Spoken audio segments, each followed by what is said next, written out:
एक बहुत सुंदर मेहंदी पे गीत है, सुनाती हूँ।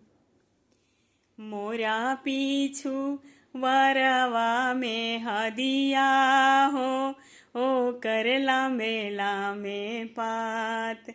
मोरा पीछू वरवा में हदिया हो, ओ कर लामे लामे पात।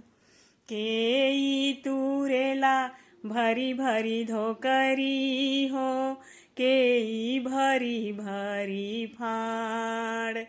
केई तुरेला भरी भरी धोकरी हो, केई भरी भरी फाड़। देवरु तुरेले भरी भरी धोकरी हो, ननदी भरी भरी फाड़। देवरु तुरेले भरी भरी धोकरी हो, ननदी भरी भरी फाड़। रगरी रगरी मेहंदी पिसनी हो, उठे रेणवे के पात। रगरी रगरी मेहंदी पिसनी हो, उठे रेणवे के पात।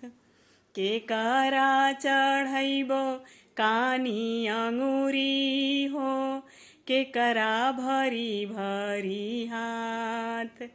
के करा चढ़ैबो कानी अंगुरी हो, के करा भरी भरी हाथ। देवर के चढ़ैबो कानी अंगुरी हो, ननदी भरी भरी हाथ।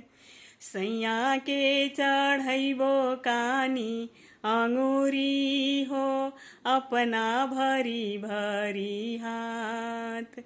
मोरा पीछू वरवा में हदिया हो, ओ कर लंबे लंबे पात।